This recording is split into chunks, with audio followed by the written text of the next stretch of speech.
Myself Subedar Anand Rana from 12th NCC battalion. पहले मैं सबसे पहले आप लोगों का मैनेजिंग डायरेक्टर सर का और जितना भी इंस्टीट्यूट है क्षत्रिय कॉलेज का और मैनेजिंग डायरेक्टर सर का और मैनेजिंग कमेटी का धन्यवाद करता हूँ हमारे को यहाँ पे बुलाने का और इतना सम्मान देने का। फर्स्टली मैं स्कूल के प्रिंसिपल सर का, वाइस प्रिंसिपल और जितने भी स्कूल के इंस्टीट्यूशन में स्टाफ है मैं उसका भी धन्यवाद करता हूँ। साथ में हमारे वेंकटेश सर का भी धन्यवाद करता हूँ जिन्होंने हमारे को इस ओकेजन में यहाँ पे बुलाया। फर्स्टली जब देश की जनता यहाँ पे आराम करती है तो बॉर्डर पे जो सैनिक है वो आपके लिए दिन और रात करके बैठा हुआ है, वो अपनी सेंट्री ड्यूटी में अप्लाई करता है। फर्स्टली मैं बताना चाहता हूँ कि जब 99 हुआ था उस वक्त मैं आर्मी के अंदर आया था। उसके बाद में नेक्स्ट हुआ था 13 दिसंबर 2001 जब दिल्ली के अंदर संसद के ऊपर हमला हुआ था। उसके बाद में हम लोग कहाँ गए थे, राजस्थान के बॉर्डर इलाके में, जहाँ के ऊपर हमने ना कोई चीज देखी थी, पानी का कोई एडिक्वेट आइटम था नहीं, राशन का थोड़ा सा भी मिलने में सक्षम नहीं था। ऐसी स्थितियां भी आती हैं उस वक्त कि ना तो रात देखते हैं ना तो दिन देखते हैं। उसके बाद उस क्षमता के बाद में मैं कहाँ गया, आरआर के अंदर, लास्ट में कहाँ जेएनके में, जहाँ पे पूरा मिलिटेंसी इलाका है, आतंकवादी वो इलाका है। उस स्थिति में क्या होता है कि चेस्ट के ऊपर आपको बुलेट प्रूफ लगानी पड़ती है, साथ में बुलेट प्रूफ पटका भी लगाना पड़ता है ताकि अपनी सेफ्टी के लिए। वो भी ऐसी स्थितियां आती हैं कि आपको गाड़ी या व्हीकल कुछ नहीं मिलता, आपको पैदल चल के जाना। नेक्स्ट उसके बाद में क्या हुआ था, द्वारा जेएनके से जम्मू में आया तो उसमें द्वारा सेम थिंग वही है। वहां पे ऊपर जो है बम अटैक हुआ था नाइट में बस के ऊपर। एट दैट टाइम भी मैं वहीं पे था, इन्वॉल्व थे। वहीं पे भी सेम थिंग वही था कि बुलेट प्रूफ लगाओ, अपना राइफल परमानेंट पॉक करके रखो, राइफल को बगल में लेके चलो। कंडीशंस कई बार ऐसी आती हैं कि आपको हर हालात से गुजरना पड़ता है।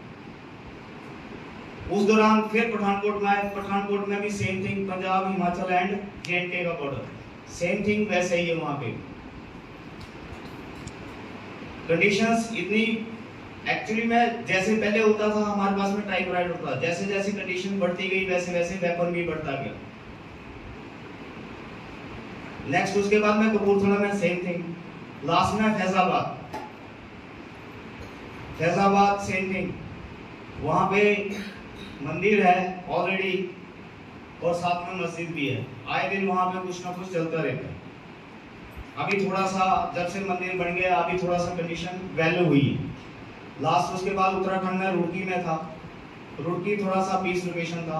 उसके बाद नेक्स्ट द्वारा कपूरथला एंड देन कपूरथला से फिर हम लोग कहाँ गए, लद्दाख में, जहाँ पे गलवान था। गलवान ले से 330 किलोमीटर के आसपास है। हम लोग उस गलवान से भी अबव में थे, कम से कम 100 kilometre and above. Total kilometre from ले 470 किलोमीटर, जहाँ पे ना तो कोई पेड़ है, ना कोई पानी है, ना कोई ट्रैफिक है, सिर्फ बर्फ देखनी है। आपका ऑक्सीजन का लेवल बिल्कुल कम है।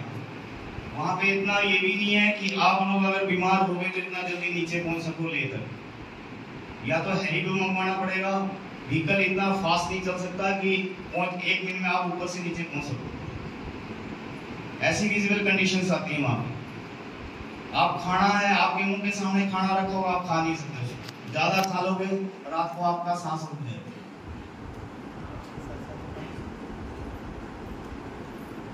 हम यही बोलते हैं कि वीर गाथा फर्स्ट हुआ, सेकंड हुआ, थर्ड हुआ। ये आप लोगों के लिए वीर गाथा कि आप इससे ज्यादा पार्टिसिपेट्स करो।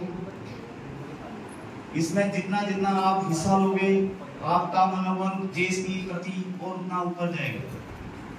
कंडीशंस ऐसे ही है, आपको अपने ऊपर लेके चलना पड़ेगा। अगर देश की रक्षा करने का या देश के प्रति आदर्श पढ़ने का है तो आप लोगों को आज से उसी फील्ड में चलना पड़ेगा। जैसे सर ने यहाँ पे अच्छा एक लगा रखा हुआ है, जय भारत। जय भारत एक अच्छा नारा है। सर ने और भी कहा था जय भारत, जय जवान, जय किसान और जय विज्ञान।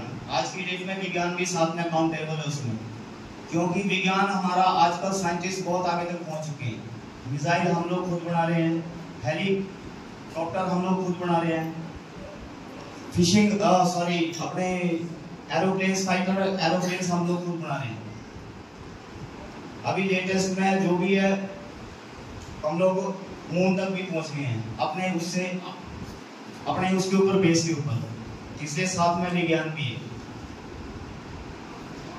अगर आप लोगों को और देश के प्रति आत्मस्मरण करने का जरूरत है तो आपको आज से ही उसी देश की तरफ के लिए चलना पड़ेगा। अदरवाइज आप कल को बोलो कि हम लोग आज देश के लिए समर्पण करेंगे तो नहीं हो सकता। कंडीशंस डेली टफ पे ऊपर टफ आ रही है।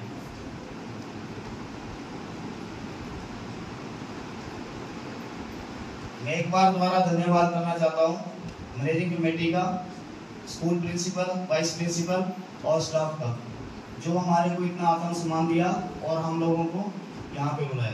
Thank you.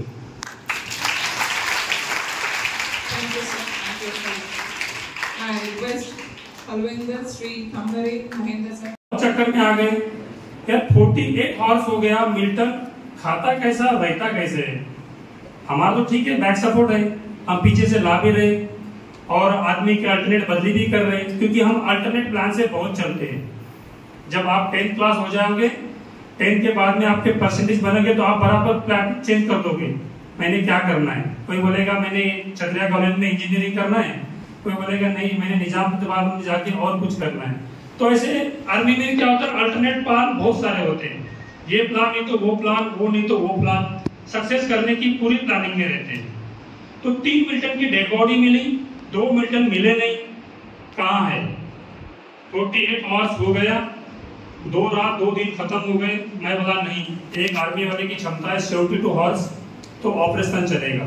उस समय मेरे साथ एक मेजर ऑस्कर फर्नांडिस साहब थे और हमारे घातक प्लाटून के साथ में एक ऑपरेटर था। मेरा काम है कम्युनिकेशन का, तो उनके साथ में मैं उस ऑपरेशन में निकल पड़ा। रात तकरीबन 12 बजे, तीसरी रात की बात थी, 12 बजे हम एक पत्थर में जाके, मतलब बहुत बड़ा पत्थर था, वहां जाके नीचे रुक गए, क्योंकि स्नोफॉल और भी तेजी से हो रहा था, ठंडी बहुत बढ़ रही थी। तो साहब बोले कि भाई महेंद्र थोड़ा सा नीचे जाके आते देखते हैं कि कुछ है क्या वहां पे। यार बोला इस पत्थर के नीचे रख के हमने क्या करना है? साहब और मैं और मेरे साथ में और एक आदमी, हम 3 आदमी आगे निकले, 7 आदमी हमने पीछे छोड़ दिया। आगे जाने के बाद हमें क्या पता कि अंदाजे में मिल्टन उधर बैठा हुआ है। वो मिल्टन पूछ रहा है साहब को दिखे क्या, दिखे क्या? क्योंकि रात में हम उजाले के लिए ईल फायर करते थे। एक आगल होता है और उसमें 6 लाख कैंडल होती है, जो कि 400 बाय 400 मीटर में उजाला देता है वो, और 30 सेकंड तक उसका उजाला का पावर होता है। तो वो राउंड फायर हो जाने के बाद में वो मिल्टन पूछ रहा है, जिस पत्थर के पास हम गए तकरीबन 12 बजे के 1 बजे वहां पे पहुंचे, हम बोला चलो घूम के आते, देखते कोई मिल गई तो अच्छी बात है। तो वो मिल्टन पूछ रहा है साहब को, मिल्टन पूछ रहा है साहब को कि दिखे क्या, किधर फायर करना है?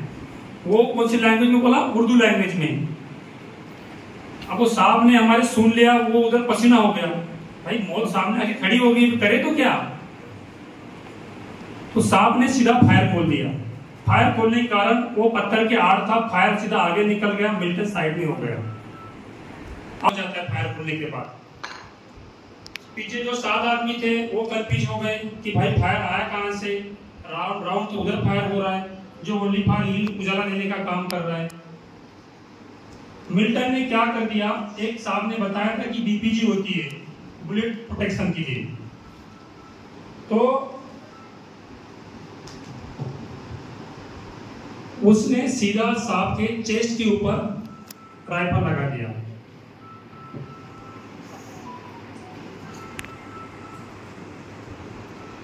उसने साहब के चेस्ट के ऊपर AK-47